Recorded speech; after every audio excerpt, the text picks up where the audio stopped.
Alors, salut les amis, vous allez bien, j'espère. Aujourd'hui, nous allons continuer notre formation pratique en achat depuis Alibaba. Et aujourd'hui, on va parler de comment trouver un fournisseur fiable lorsqu'on a déjà le produit dont on souhaite acheter. Parce que le choix du fournisseur est la tâche la plus difficile dans Alibaba et lorsqu'on veut faire l'import-export. Parce que une fois que vous choisissez un mauvais fournisseur, vous êtes exposé à une mauvaise qualité du produit, à un mauvais délai de livraison et à un risque lié au paiement. Mais une fois que vous avez le bon fournisseur, vous aurez une qualité de produit garantie, un délai de livraison très limité et des paiements sécurisés. Très rapidement, on va donc essayer de trouver un fournisseur pour un produit. Disons qu'on va acheter les montres connectées. On va écrire montre intelligente dans montre intelligente, oui. Maintenant, on va essayer de trouver un fournisseur pour une version de montre intelligente. Premièrement, on va d'abord essayer de sélectionner la montre intelligente qui nous intéresse le plus. Et je crois qu'on va prendre celle-ci parce que c'est une montre que je vois sur le marché africain. Qu'est-ce que j'ai fait? Je vais essayer d'avoir l'image de cette montre. Donc, je vais d'abord essayer de télécharger cette image, l'enregistrer.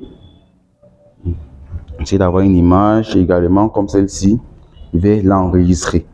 Une fois que j'ai enregistré l'image, je peux donc faire dans la recherche avec cette image-là pour pouvoir trouver des fournisseurs qui vendent uniquement ce type de montre-là. Donc, je clique sur ma petite caméra. Je viens là, je sélectionne l'image que j'ai pris la capture là. Ça va la rechercher automatiquement. Et là, ça va me proposer des fournisseurs qui vendent uniquement ce modèle de montre. Voilà, vous voyez. Déjà, je peux me faire une idée au niveau du prix. Vous voyez que des fournisseurs n'ont pas tous le même prix. Mais la première remarque que je fais, c'est que je vois la plupart un statut Verify. La plupart un statut Verify. Donc, comme on l'a dit, il faut pouvoir trouver un bon fournisseur. Il y avait 6 filtres à vérifier. Le premier filtre, c'était le statut Verify. Le deuxième filtre, c'était le trade d'assurance, donc l'assurance commerce. Donc, le fournisseur doit accepter le moyen de paiement par assurance commerce. Le troisième élément, c'était le taux de livraison. On disait qu'on devait acheter à un fournisseur qui a un taux de livraison minimum de 90%. Le quatrième élément, c'était les avis utilisateurs. Donc, on disait qu'on devait acheter à des fournisseurs qui ont des avis utilisateurs positifs parce qu'on s'est dit qu'un client malheureux doit forcément s'exprimer dans la rubrique avis. Et on a également expliqué que les avis sur Alibaba étaient très transparents et que le fournisseur n'avait pas cette possibilité de supprimer ses avis négatifs ou positifs. Donc, les avis suivaient une entreprise jusqu'à la fin des temps.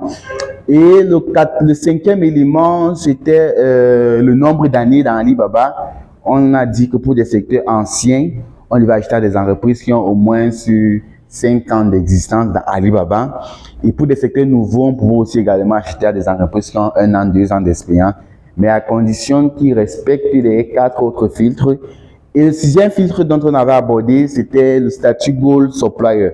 On a dit le Gold Supplier, c'est ce statut que des personnes, des particuliers payaient $1000 par an à Alibaba pour pouvoir avoir ce statut-là. Donc, on s'est donc dit que voilà les 6 filtres à vérifier pour tomber sur un fournisseur fiable. Et on s'est dit, concernant le statut Gold Supplier, on pouvait le tolérer parce que 80% des entreprises sur Alibaba n'avaient pas ce statut, vu que c'était payant chaque année. Donc, là, on est sur notre produit. Premier élément de recherche et de critères de sélection dont on peut aborder, c'est d'abord au niveau du prix. Parce que rassurez-vous, nous sommes en Afrique, on veut prendre le produit qui va nous coûter le plus moins cher, donc qui va avoir le meilleur rapport qualité-prix et qui peut facilement se vendre. Bon, là, je vois des fournisseurs qui vendent ce même produit, ils sont nombreux. Ce qui est pertinent, c'est que je vais prendre le fournisseur qui a le prix, la tranche du prix le plus bas. Là, je vois que la plupart sont maximum à 2771 francs. Je vais chercher un fournisseur qui a soit un prix élevé plus bas que cela. Je ne sais pas si on va trouver, je ne sais pas si ce sont entendus, mais continuons de chercher. Continuons de chercher. 2771 francs, 2800. Bon, là, je crois que le minimum, c'est 2771 francs. Donc, je vais donc privilégier ce dernier-là, qui a un prix de 2771 francs. Voilà.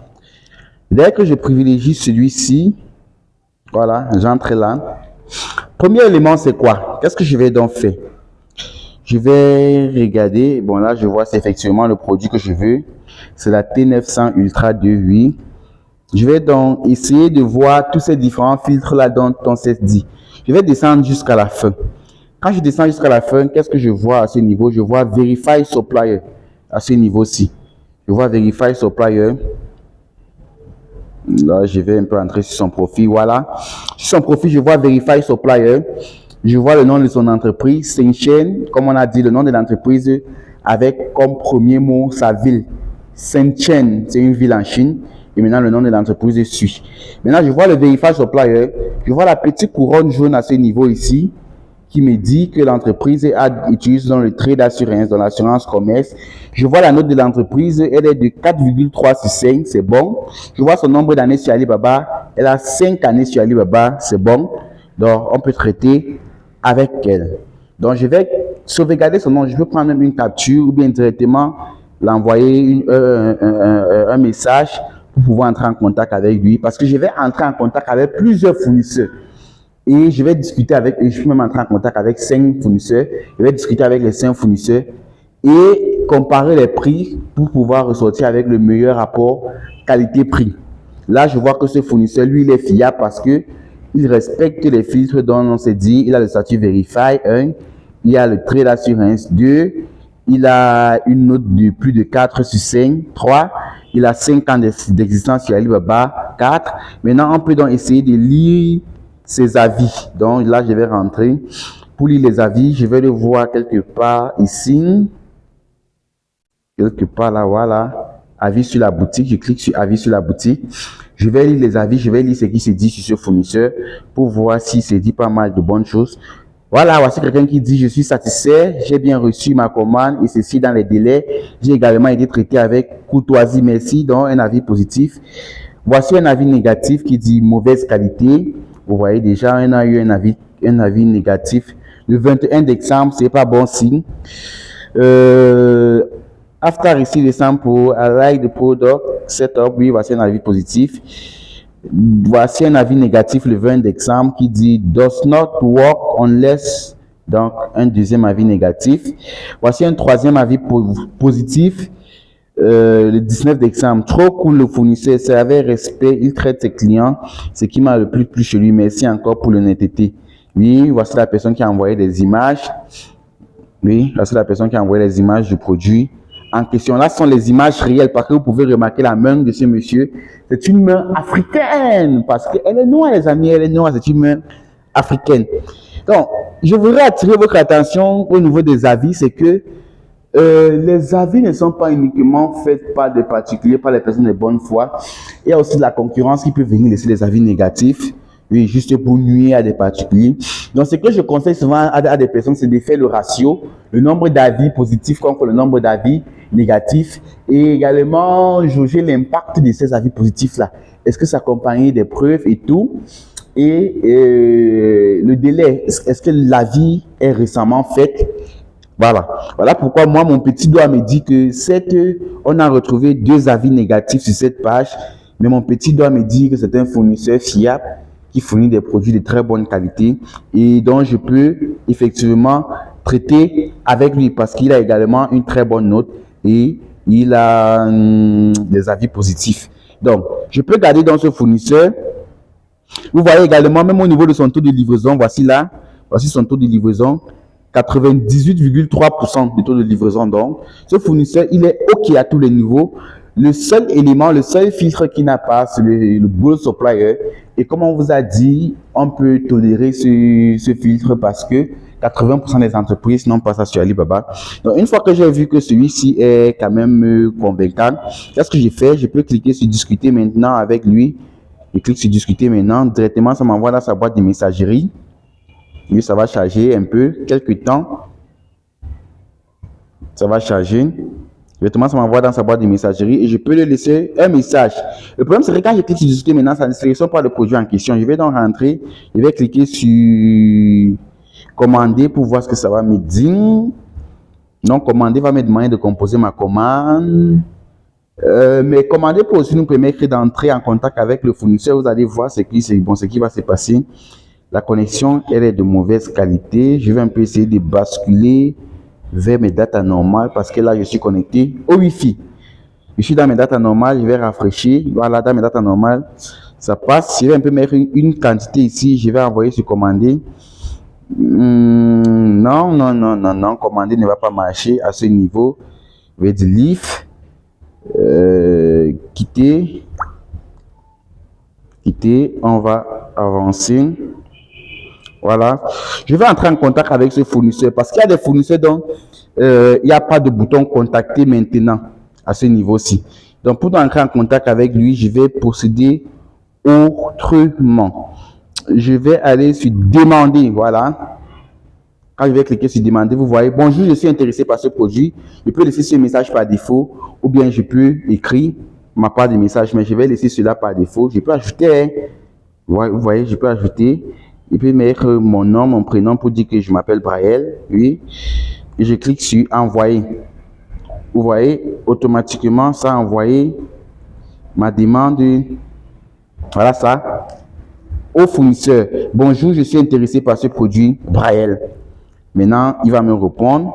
Je dois écrire comme ça à autant. Là, c'est un fournisseur qu'on a trouvé pour le produit qu'on veut, mais on ne va pas s'arrêter à écrire sur un fournisseur parce que ce qu'on veut faire, c'est que on veut écrire à autant de fournisseurs pour pouvoir donc trouver le fournisseur qui a le meilleur rapport qualité-prix. Et c'est chez lui donc nous allons acheter notre produit. Donc, je peux donc choisir également un deuxième fournisseur. Donc, on va parcourir. Je vais choisir celui-ci. Je vais également vérifier tous ces différents éléments. Est-ce qu'il respecte les trucs dont c'est dit? On va voir qu'il a un score de 4,4 sur 5. Il a un taux de livraison de 99,6. Il a le statut Verify. Il a 3 ans d'existence sur Alibaba. Il est toujours dans Section. Oui, lui également, on peut traiter avec lui vu qu'il respecte, je peux dire déjà 4 éléments sur le filtre. On peut encore approfondir en allant lire ses avis. Donc, on va aller lire les avis de ce fournisseur pour voir avis sur le produit, sur les produits, oui. On va lire ses avis pour voir si des choses positives se disent sur lui. Excellent, very aesthetic presentation and web design, oui. Un avis positif. Là, c'est pour ce produit, oui. Et l'avis positif a été fait le 3 novembre. Donc, ce fournisseur n'a que un avis sur ce produit, mais on peut également lire les avis sur sa boutique. On clique là, avis sur la boutique. On verra des choses qui se disent sur sa boutique parce que ce fournisseur vend plusieurs produits. J'ai aimé la qualité du produit, on m'a livré à temps et les services étaient impeccables, oui, positif. Vos produits sont vraiment de très très bonne qualité avec 100% de garantie. Oui, the seller is very responsive. In addition, le client, il est très très réactif. Oui, the seller is very responsive. Oui, the seller is...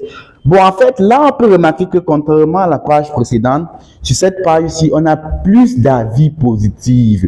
Donc, ça peut être un élément qui peut nous motiver à traiter plutôt avec ce fournisseur que l'autre. Surtout si on se rend compte que les deux nous offrent des produits à des mêmes prix. Vu que celui-ci a des avis plus positifs que le précédent, on peut donc traiter avec celui-ci. Maintenant, comparé à l'autre boutique, ici, là, on doit également cliquer sur demander. Sur demander, oui. Sur d'autres boutiques, vous allez peut-être voir discuter maintenant en jaune. Mais là, on va cliquer sur demander. On va également envoyer le message. Là, on a également envoyé le message à un autre fournisseur. On va attendre qu'il nous réponde. Et comme on l'a dit, quand on envoie le message, ici, on a 3 différents messages à envoyer. 3 différents messages à envoyer qui sera le nom du produit dont on veut, le nombre de pièces dont on veut et l'adresse de notre transitaire. Avant maintenant par la suite demander les éléments sur le poids, les caractéristiques, le nombre de kilos. Vous voyez qu'elle m'a déjà répondu. Elle m'a dit hi Braël. Elle me donne le prix, elle me donne le nombre de pièces minimum. Elle me demande le nombre de pièces dont je vais prendre parce que là elle écrit en anglais. Vous voyez que je viens de l'écrire, mais elle est responsive parce qu'il est 8 heures. Rappelez-vous, on vous a dit, lorsqu'on veut causer avec un fournisseur en Chine, On doit l'écrire entre minuit et 12 heures. Bon, là, actuellement, il est 8 heures. Et c'est pour cela qu'elle nous a répondu. Vous voyez, elle me demande le nombre de pièces que je veux. Elle me donne le prix. Donc, c'est pour que je puisse lui dire, je veux tel nombre de pièces. Et voici l'adresse de mon transitaire. Là, aujourd'hui, on ne va pas commencer les négociations. Là, on est juste en train de voir comment trouver des bons fournisseurs et pour notre produit. Alors, vous voyez, là, on est écrit dans à 2 fournisseurs.